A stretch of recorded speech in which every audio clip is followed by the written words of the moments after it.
viewers, I'm Strident, and I am here with the DC collectibles ARKHAM Origins Deathstroke. And in the background is the Mattel's Arkham City Batman, which is my favorite Arkham game Batman, even more so than that guy. This design is nice. I like his face, better than that face. But that figure just, it's an awesome figure. Anyway, so Deathstroke. Now this guy's really awesome, but there's a few things that I have to point out first. Actually, first, before I even get into the review, you can see the other Arkham Origins characters over at ODC datsme on his YouTube page. We both might have a Firefly review, but he managed to get the whole wave. I only cherry picked, so he let me do Deathstroke, and I think he already had flown through doing the rest of them, so I'm like, hey, whatever, I'm cool just doing one of these guys. But I will have Firefly up at some point. But once again, check that out. And actually, him and I just did a little podcast. Wow, sorry, I'm burping, I need food. So I'm gonna take a break in a sec. But we did a little podcast together the other night. It was really fun. We went over the demise of the DCUC line, and just talked about all kinds of figure related stuff, because that's something I don't get to do as much with my friends, because I'm the most hardcore action figure collector in my group. And I don't mean hardcore like it's the only thing I do. I just mean like they're not as into collecting superheroes. They collect other stuff. So when I talk about DCUC, they have no idea what the fuck I'm talking about, or little idea. So him and I geeked out. It was fun. It went for about we talked for 5 hours, but the podcast is about 2.5, maybe 3.5 hours. So there's a lot of good stuff in there, so check that out. I'll have that up this week. So anyway, on with the figure. The sculpt of this figure is immaculate. I love how Batman just keeps poking out from behind him. But the sculpt of the figure is immaculate. I love all the detail. I gotta give him props for that. The thing though that really puts this guy over is his articulation. I mean, the sculpt is one thing, but I gotta give him props for actually trying to give him all the articulation. I mean, this dude's got an ab crunch in there. I mean, you see that? Like, freaking ab crunch with all that armor on, It's nuts. And then his head, you would think with all that shit coming up to his neck that he would have problems moving. His head emotes perfectly. I mean, look at that. Isn't that creepy? Let's have him just...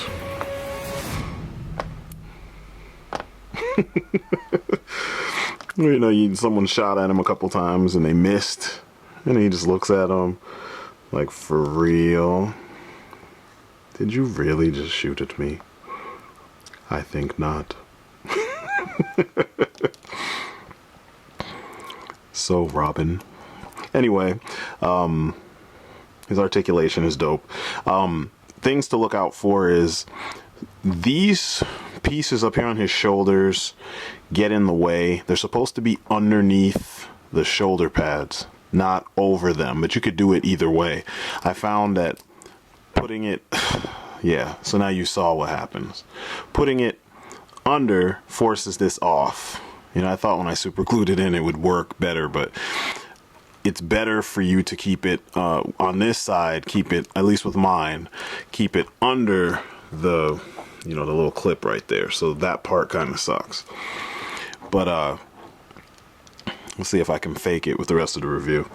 But if you keep this piece up, it can go under it and it won't look so bad, and it won't really get in the way, because then his arm can actually go up all the way. You know what I mean? Whereas a lot of reviewers only went like that far, or maybe a little bit further, and they couldn't go any further than that. So yeah, I have to glue that piece back in. So that will be my second time gluing that. We'll just leave that off for now. Kind of looks cooler that way too. And this is my other gripe with this design on this character is Deathstroke essentially is like an evil Captain America, right? So if he's an evil Captain America with, you know, enhanced strength, speed, stamina, healing factor, you know, his senses, everything, why does he need to be head to toe in armor?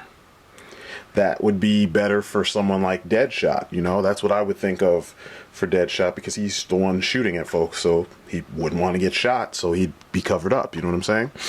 But, you know, one of the things about Arkham Origins that was a negative for me is that the designs, they did a lot of things because they were cool and not because it made sense.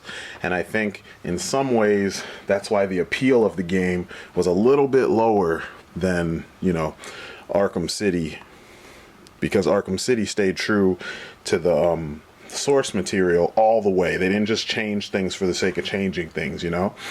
But back to the review on the figure. So you saw some of the poses I put him in. I'll give you kind of a 360 of this guy's torso so that you can see all the good sculpting that's going on. Missing his shoulder pad, which kind of sucks, but I will fix that. Also, his sword fell off. His sword and sheath came off. So I had a bad time with this guy, and I'm going to call DC Collectibles tomorrow and see what they'll do for me, because, so, let me just finish this and then I'll get to it. But the sheath came off because I had an issue with the sword. Anyway, though, you can see there's like a ton of detail going on his back. All that armor, you know, pockets, straps all over his legs and stuff. I mean, they did a really good job with all that. I mean, look at those boots. Those are some awesome looking boots. The design is nice, don't get me wrong. The holster with a removable pistol. Hasbro, take note. Looks like DC Collectibles is coming for that crown. The belt is actually kind of soft and pliable, and it moves around, and so is his bandolier, and it's attached to the belt so that when you know, move his waist and whatnot, it doesn't get in the way. You know what I'm saying? And that's perfect. Perfect for a character like this. The little ties to the balaclava underneath this mask, or, you know, face mask, the ballistic face mask. He's got they're made of a pliable rubber. It's pretty soft. Same thing with these shoulder pieces up here. They're pretty soft. I mean, they stay in place well, but they're fairly pliable. On this side, same deal. For whatever reason, this shoulder pad stays in better, and it's cool how, like, when the shoulder pads are all the way up, the armor on the shoulder actually feels like one thing. And that's what I wish they had done. If they had sculpted this into the shoulder piece, so that when you move the arm, it's just sitting there, I might actually glue it that way so that I don't have to worry about that shit anymore. The only problem would be that you will see that little hole. I'll find some way to plug that up, but I think I might glue it that way. Maybe not. We'll see. It'll probably come off again. So, articulation. He's got the ball jointed, you know, disc shoulders, single bend at the elbow, bicep swivel, wrist hinge and swivel. I kind of wish that he had the outward swivel instead of the up and down swivel, but you know, this is fine. He holds his weapons well, so I won't complain. His head and neck is awesome. He can look all the way up, well, really far up, and he can look really far down to the point where it looks kind of scary. He can even tilt to the side so you can get that whole, you know, kind of like seriously. Like I showed you on the other side, same situation. Obviously, this hand is the gun hand, but it also still goes, you know, up and down or in and out. It doesn't go, you know, it doesn't pivot the way that some of the newer G.I. Joes do. He's got this awesome ab crunch. You know me, love the ab crunch. Helps make these poses look better. Like if he was getting ready to, you know, dip down and run at you, like, That looks proper, right? He's got a weird kind of sway in his waist, as if his waist is on a ball joint or something, you know. I can't tell, but it's really nice. I like this. And it twists as well. A lot of clearance, you know. You can kick the hell out of someone. And this is my next issue. His armor on the side juts up against his thigh, so this is as far as you can lift his legs. This is as far as you can lift his legs. So if he was to do a kick, he can't go any further than that on the side. But if he's kicking backwards, kind of like this, it's a little bit more clearance. But still, you know, for a martial artist, I mean, it's weird. Kicking straight in front of him, like up like this, he can actually lift his leg pretty high. And then if you bend, you know, use the ab crunch, that's a kick to the jaw right there, straight up. That's awesome. You know what I'm saying? So, you know, he's got some range of motion. He just doesn't have the range of motion that Slade would actually have, and that bothers me. They should have made the armor, this thigh piece right here, soft rubber like this, like on his belt, so that it could move out of the way when you raise his legs up. Because you can see that they built a swivel in there, you know, just for those kind of situations. There's a swivel right in the thigh, you know, his upper thigh, which is kind of cool for certain things, but it doesn't quite work. So even though he has, you know, T-jointed hips, you can't really do much with them. And then he's got double jointed knees, which are cool, but once again, because of the lack of clearance for his, you know, his hips, you can't really use that to your benefit. You know, if you wanted him to kneel down, his legs look funky, so you don't really get that, you know, proper, you can't position him properly like you could with like a Marvel Legends figure. So, you know, you got to take points away for that. But, you know, if you want him to kind of pose with his foot on something like a barrel, or I don't know, I'll use a barrel because I always have those around. It doesn't look too bad. And he's got a pivot in his ankle, so you can straighten out his foot, even though he has to kind of lean a little bit. But, you know, you could figure out ways to make these poses make sense, you know. So that's his posability. Okay, so here's Deathstroke. I posed him with his shoulder pad since it kept falling off. We can talk about his accessories today, or right now. So, staff. I like the staff a lot. It actually looks really cool. It's well sculpted, and he holds it really well. So, you know, I might actually switch out the shoulder pad for this staff instead. But, the staff is a cool, you know, it's a very well done accessory. Almost every version of Deathstroke has had one, except for, I want to say, the DC Supervillains version that came out earlier this year from DC Collectibles, the Lee Field inspired one. I like that he holds it, so he has such a good grip on that particular weapon, and it looks good. He looks good holding it. And it's, I don't know, it's characteristic of the character. His deagle, as my gun enthusiasts like to call it, is very well sculpted, well painted. It's got that nice gunmetal color to it. I think I'm too close. It's just a well done weapon. Painted grip. It's really nice. And then on the figure itself, where it goes, you have a rubberized plastic holster. Hasbro, once again, take note. This is what you do. We don't like sculpted guns on our figures. Those days are done. And it sets off the figure because he's tactical, you know what I mean? And it just looks right. So props to them for that. Shit, even the DCUC version had a removable pistol, you know, a nice little sidearm. So I like that a lot. Now you have the sword and the sheath. Now I told you guys I had problems with this sword and sheath. I mean, you see I'm holding the sheath and it should be stuck to his back. The sword itself is nice.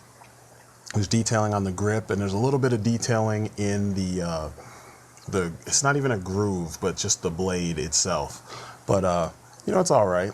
The sheath looks really cool, but the sword can only go this far into the sheath.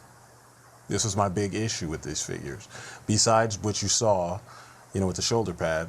So like, it seems like there is a kind of a notch that sticks up out of the strap that you're supposed to glue the sheath on with, and it looks like either the